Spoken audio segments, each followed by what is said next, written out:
कश्मीरी माइग्रेंटों की माइग्रेशन सिर्फ हिंदुओं पर नहीं है, शायद यहाँ सरदार भी है, शायद 50,000 मुसलमान भी है। ये मैं नहीं कह सकता कि सिर्फ पंडित भाग गए हैं, लेकिन पंडित को किसी खास वजह से भागना पड़ा। 1986 की मैं बात बताऊंगा, नबी की बात छोड़िए।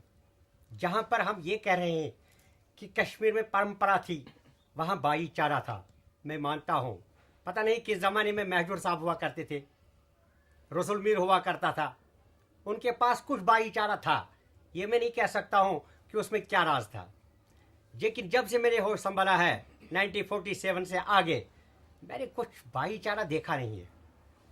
86 में मेरा मंदिर क्यों जलाया गया, 1986 में मेरे गांवों पर हमला क्यों हो गया, चाहे वो कांग्रेस की चाल थी, चाहे वो जमात इस्लामी की चाल थी, चाहे वो मुस्लिम हिंदू नवाज चाल थी या पाकिस्तानी चाल थी, लेकिन कुछ न कुछ था कि 86 में मेरे गांव के 4 मकान नजरातश किए गए। उस वक्त भी अडवाणी साहब का कोई आदमी वहाँ आया था, मुरली मनोहर जोशी, मुझे आज भी याद है कि वो हमारे गांव में आया था, उसने कुछ चावल सप्लाई किया था, तो वहाँ के हालात देखे थे। लेकिन ये 1986 की बात है, और 86 के बाद जहाँ तक हम 90 में जाते हैं, 87-88 उन्होंने 5 साल का फासला पड़ता है, तो 5 साल के बाद फिर मिलिटेंसी खड़ी होगी। वहाँ के नौजवानों को ब्रेन वॉश किया गया मस्जिदों में जाकर। जो यूपी से, जो बिहार से मौलवी साहिबान लिया करते थे कि आज क्या है, आज मस्जिद में जलसा हो रहा है, हम एज यूजुअल यही समझते थे कि कुरान शरीफ का पाठ पढ़ाया जाएगा। लेकिन इसके बरक्स हुआ था कि हिंदू काफिर है, इसको इस कौम में रहने मत दो, इसको कश्मीर से निकालो, कश्मीरी पंडित हमारे लिए नुकसान है, हमारा निज़ाम मुस्तफ़ा है। कैसेट मंगवाए गए, फिल्में दिखाई गई, और नौजवान पौध जो थी, नई नस्ल थी, जिनके साथ हम पढ़ते थे, हम खेलते थे, हम फुटबॉल खेलते थे, उनका ब्रेन वॉश किया गया। ये लाजमी बात है कि जब किसी जवान को ब्रेन वॉश किया गया तो वो उल्टा तस्वीर बदलता है, अपना रुख चेंज कर लेता है। उसने वो भाईचारा छोड़ दिया, उसने भी दाढ़ी बनाई, उसने भी कुरान शरीफ लगाया।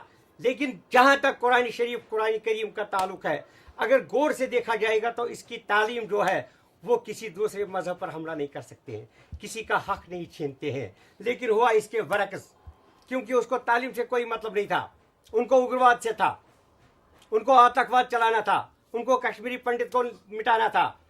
तो सफ़े हस्ती से इसको बार बार हटाने के लिए 90 में फिर चाल चली गई।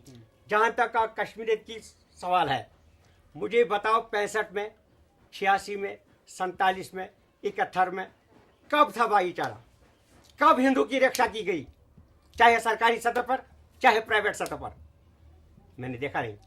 मेरे गुरु सर्वानंद प्रेमी जी कहा करते थे, आपने अभी भी सुना है, वो हेडमास्टर था, उसका एक ही कसूर था, क्योंकि वो टीका लगाता था, काफी लंबा टीका।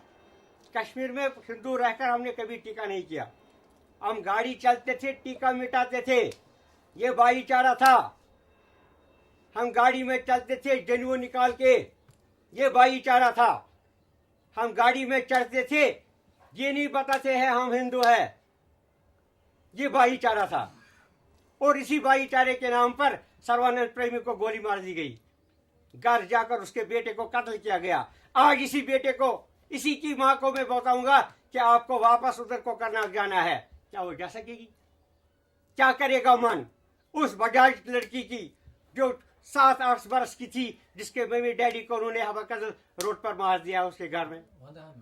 आज ये क्या कहेगी उस बजाज को, क्या आप अपने घर जाओ? कैसे जाएगी? मेरे कोटे में टिकालाल टेपलू को गोली मार दी गई, मैं उस वक्त वहां खड़ा था, मुझे पता नहीं, गोली की आवाज पहली दफा मैंने सुनी, और टिकालाल टेपलू शहीद हो गया। क्यों? वो हिंदू परस्त था, वो हिंदुओं का माना हुआ लीडर था, वो मरकज में इंटरनेशनल लेवल पर काम करता था। हमारे वास्ता पड़ा है, वो किसी को सताता नहीं था, किसी पर जुल्म नहीं करता था। नीलकंठ गुंजू ने जजमेंट दिया था किसी केस में, तो उसको उस बहाने पर मारा गया, ये कहानी इस पंडित जी के साथ है, इसको इसीलिए मार दो, अशोक जेल खानी है, भरानी है, वो तुमको मारा है। अब ये हालत मद्देनजर रखकर हमने मुनासिब यही समझा कि यहाँ से भाग जाओ, क्योंकि जब लीडर भी भाग गए, मिनिस्टर भाग गए, एमएलए भाग गए, सब लोग भाग गए, तो हमें क्या चाह था, वहां किसके सहारे हम रहते थे। इसलिए जो हालात बने हैं उन हालातों को मद्देनजर रखकर इस वक्त भी मुझे रोना आता है कि मुझे बानहाल की तरफ मुंह करने को जी नहीं करता है, नहीं करता है, जिंदगी भर नहीं करेगा। लेकिन नुकसान होता है मुझे जमीन का, जायदाद का, फसल का, बागीचों का। अगर हालात ऐसे गवर्नमेंट चाहिए बनाने के लिए, आज 10 साल में नहीं बन सके, अगले 10 साल में भी नहीं बनेगा, गारंटी लिखो। हमने कमिश्नर साहब को 91 में बोला था कि माइग्रेशन खत्म करो, 1-1 लाख रुपया हर फैमिली को दे दो, राशन कार्ड ले लो, हमको बख्श दो, फिर जो मर्जी जाए कहाँ जाए। आज 10 साल हो गए। उसने कहा उस वक्त हमारे पास इतना पैसा नहीं है, लेकिन 6 महीने के बाद वो हो गया कि 40-40 हजार देंगे। पंकज जैन साहब था कमिश्नर। मैंने कहा इस वक्त अगर 2 लाख भी देगा हम तैयार नहीं है। अब देखेंगे किस्मत में क्या लिखा होगा। अगर हमारे किस्मत में यही लिखा है, अगर हमारे किस्मत में यही कैंप लिखे हैं, तो आप कुछ नहीं कर सकते। अगर मेरा मुकद्दर इसीलिए बना है तो आप कुछ नहीं कर सकते, गवर्नमेंट कुछ नहीं कर सकती है। लेकिन अगर मेरे मुकद्दर में होगा कि वहां के दरिया का पानी पीना पड़ेगा, तो उस वक्त हालात खुद ठीक हो जाएगी। ये ऊपर वाले की मेहरबानी है। बाकी गवर्नमेंट के बलबूते पर कोई पंडित नहीं जाएगा जब तक वहां के लोग हमको पुकारेंगे नहीं। 10 साल में कोई आवाज नहीं आई अभी तक कि कश्मीरी पंडितों वापस आ जाओ।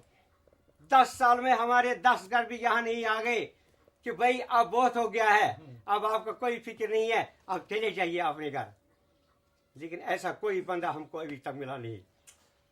जब 10 साल में वहां वही हालात है जो 90 में थे, तो इस वक्त आप क्या हमसे ढूंढ रहे हैं? हम कहाँ जाएंगे?